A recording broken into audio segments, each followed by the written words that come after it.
નમસ્કાર વિદ્યાર્થી મિત્રો, ફરી એકવાર તમારું સ્વાગત છે અમારી આ યુટ્યુબ ચેનલમાં. તો મિત્રો, આજે આપણે આ વિડીયોમાં ધોરણ 9નું ગણિતનું પ્રથમ પરીક્ષા માટેનું પેપર સોલ્યુશન લઈને આવી ચૂક્યા છીએ.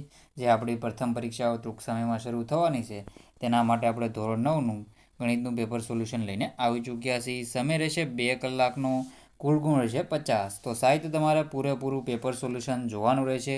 ચેનલમાં નવા હોય તો ચેનલને સબસ્ક્રાઈબ કરી દેજો, અને જો તમારે આની PDF જોતી હોય તો આપણી ટેલિગ્રામ ચેનલ અને વોટ્સઅપ ચેનલ તમે જોઈન કરી લેજો, અને લિંક તમને ડિસ્ક્રિપ્શનમાંથી મળી જશે. તો મિત્રો, આપણે હવે સોલ્યુશન સાહિત્ય સ્ટાર્ટ કરી દઈએ. તો વિભાગ એ છે, નીચે આપેલ પ્રશ્નોના સૂચના મુજબ ઉત્તર લખો, દરેકનો 1 ગુણ.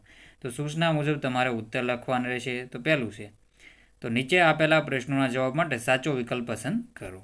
તેમાં પહેલું, જો એનો સ્ક્વેર 1/n બરાબર b હોય તો b2n બરાબર કેટલા થશે? તેમાં આપણો જવાબ આવશે એની 4 ઘાત. કેટલો આવશે? એની 4 ઘાત આપણો જવાબ આવશે. તેમાં આપણો જવાબ આવશે એની 4 ઘાત. પછી બીજા નંબરનું છે, x3 ઘાત -3x² -5x પ્લસ 15નું એક શૂન્ય ખાલી જગ્યા છે. તો x નો ઘન -3x plus 3x² -5x plus 15નું એક શૂન્ય ખાલી જગ્યા છે. તો એમાં આપણો જવાબ રહેશે સી, 3 જવાબ રહેશે. આગળનો ક્વેશ્ચન છે, ત્રીજા નંબરનો ક્વેશ્ચન, બિંદુ 0 અને -6નું ઉગમ બિંદુથી અંતર કેટલું થશે? બિંદુ 0 અને -6નું ઉગમ બિંદુથી અંતર કેટલું થશે? તેમાં આપણો આન્સર શું રહેશે?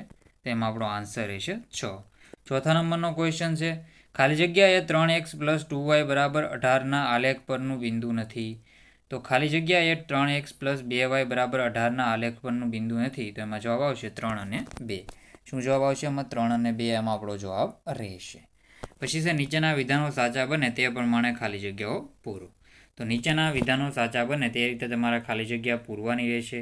તેમાં આપણો જવાબ રહેશે, જે બહુપદીનો ઘાત 3 હોય તેને ખાલી જગ્યા બહુપદી કહે છે. તો જે બહુપદીનો ઘાત 3 હોય તેને ખાલી જગ્યા બહુપદી કહે છે. તો એને ત્રિઘાત બહુપદી કહે છે. તેને શું કહે છે? એને ત્રિઘાત બહુપદી કહે છે.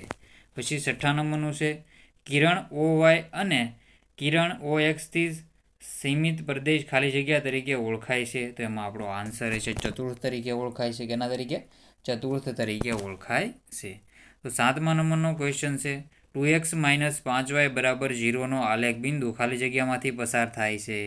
તો 0 0 માંથી પસાર થાય છે. કેમાંથી? 0 0 માંથી પસાર થાય છે. તો આવી રીતે તમારે જવાબ સાહિત્ય દેવાના રહેશે. આગળનું છે, એક ખૂણાનું માપ તેના કોટિકોણના માપથી 2/3 ગણું છે તો તે ખૂણાનું માપ ખાલી જગ્યા થાય. તો એમાં આપણો આન્સર છે 36 થશે. કેટલું થશે? 36 થશે. તો મિત્રો, આ વિડીયોમાં આગળ વધતા પહેલાં હું તમને બીજા યુટ્યુબ ચેનલ વિશેની માહિતી આપી દઉં. તો મિત્રો, આપણે આ બીજી યુટ્યુબ ચેનલ છે હેરી બારીયા યુટ્યુબ ચેનલનું નામ છે. તો આ ચેનલ પર તમે સબસ્ક્રાઈબ કરી લેજો. આમાં આપણે વ્લોગ્સના વિડીયો અપલોડ કરીએ છીએ, ડેઇલી વ્લોગ્સ, ગુજરાતી વ્લોગ આપણે બનાવીએ છીએ, આમાં મિની વ્લોગ પણ બનાવીએ છીએ. તો આ ચેનલ પણ તમે સબસ્ક્રાઈબ કરી દેજો. જો આવી રીતે આપણે આમાં વિડીયો મૂકીએ છીએ તો આ ચેનલ પર તમે સબસ્ક્રાઈબ કરી દેજો. તો મિત્રો, સાહિત્ય જોઈ લેજો. વિડીયો સારા લાગે તો શેર પણ તમારા બધા મિત્રો સાથે કરી દેજો. તો મિત્રો, વિડીયોમાં આગળ વધી જઈએ હવે અને સોલ્યુશન પૂરું કરીએ. તો છે, નીચેના વિધાનો ખરા છે ખોટા તે જણાવો. તો નીચેના વિધાનો ખરા છે ખોટા તે તમારે જણાવવાનું રહેશે. તો 9મા નંબરનું છે, x - 2 એ અસમય સંખ્યા છે. તો એમાં જવાબ આવશે સાચું છે. કેવું? x - 2 એ અસમય સંખ્યા છે. 10મા નંબરનું છે, બહુપદી 2x + 3નું શૂન્ય 3/2 છે. તો આ વિધાન કેવું છે? ખોટું છે. યુક્લિડ એ થેલ્સનો ખ્યાતનાક વિદ્યાર્થી હતો. તો આ વિધાન ખોટું છે. થેલ્સ એ યુક્લિડનો ખ્યાતનાક વિદ્યાર્થી તો એમ કહી શકાય. એક વાક્ય કે શબ્દમાં જવાબ આપો. આપેલ સંખ્યાઓનું સમય અને અસમય સંખ્યાઓમાં વર્ગીકરણ કરો. તો એમાં જવાબ આવશે મિત્રો 1/2 છે એ અસમય સંખ્યા છે. કેવું છે? અસમય સંખ્યા છે. પછી 13મા નંબરનું છે, ખૂણો x અને ખૂણો y એ રેખિક જોડ રચે છે. જો ખૂણો x અને ખૂણો y એ 25 અને 11 હોય તો ખૂણો x અને y શોધો.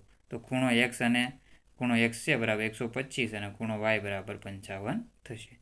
નીચે આપેલ પ્રશ્નોના યોગ્ય જોડકા જોડો. તો નીચે આપેલ પ્રશ્નોના યોગ્ય જોડકા તમારે જોડવાના છે. વિભાગ 1 અને વિભાગ 2 છે. તમે x અક્ષનું સમીકરણ, તો x અક્ષનું સમીકરણ x બરાબર 2 અને y અક્ષનું સમીકરણ, તેમાં શું જવાબ આવશે? તો પહેલામાં c જવાબ આવશે અને બીજામાં a જવાબ આવશે. તો શું જવાબ આવશે? પહેલામાં c અને બીજામાં છે વાય અક્ષનું સમીકરણ છે એમાં જવાબ આવશે શું આવશે એ આવશે. તો આવી રીતે તમારા સાહિત્યના જવાબ કરી લેવાના રહેશે. આગળનો છે વિભાગ બી છે. નીચે આપેલા પ્રશ્નો ટૂંકમાં ગણતરી કરી જવાબ આપો. દરેકના 2 ગુણ કોઈ પણ 6.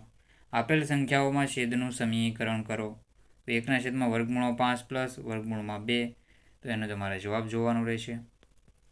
તો જવાબ છે આવી રીતે વર્ગમૂળમાં 5 માઇનસ વર્ગમૂળમાં 2/3 એનો જવાબ સાહિત્ય કરી લેવો. પછી છે સાદું રૂપ આપો. તો બાકી આ તમે સાહિત્ય મિત્રો જોઈ લેવાના જવાબ. પોઝ કરીને વાંચી લેજો. ધીરે ધીરે હું બધા ક્વેશ્ચન સ્ક્રોલ કરું છું. સાહિત્ય તમે એના જવાબ જોઈ લેજો. આ ખાલી જગ્યા તમારે પૂરવાની છે. તો 11,130.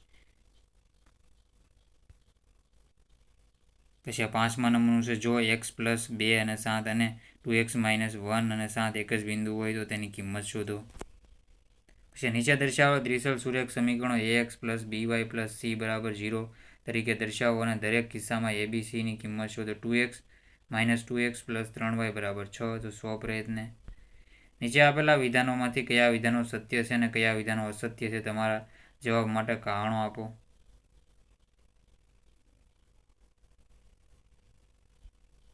તો આનો જોઈ લેવો સાહિત્યનો જવાબ.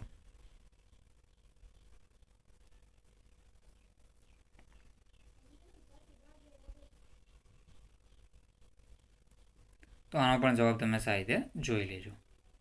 તો આને પણ પોઝ કરીને સાહિત્ય વાંચી લેજો. ચેનલમાં ન હોય તો ચેનલને સબસ્ક્રાઈબ કરવાનું ભૂલતા નહીં. તો જવાબ છે આપેલો સાહિત્ય જોઈ લેવો. પછી આનો પણ જવાબ સાહિત્ય જોઈ લો.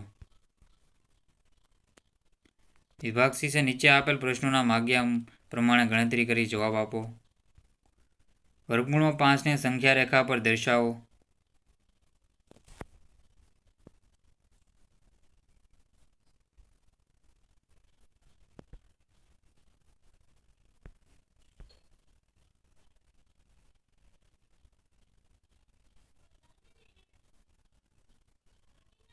સાહિત્યનો જવાબ જોઈ લેજો.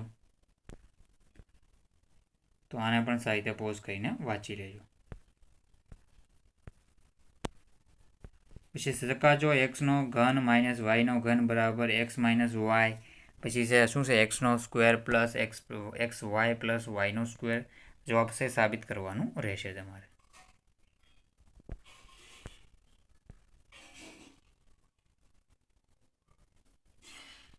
નીચેના પ્રશ્નોના જવાબ આપો.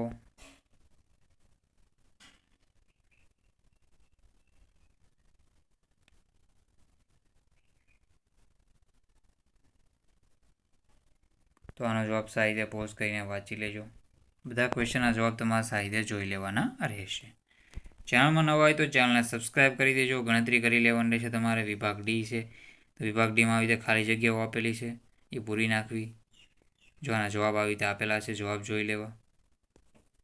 પછી આ માહિતી આધારે નીચે આપેલા વિકલ્પમાંથી યોગ્ય વિકલ્પ પસંદ કરો.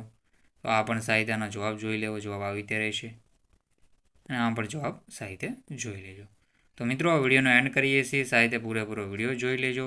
ચેનલમાં ન હોય તો ચેનલને સબસ્ક્રાઈબ કરવાનું ભૂલતા નહીં. મિત્રો વિડીયોનો એન્ડ કરીએ છીએ. જય હિન્દ, જય ભારત.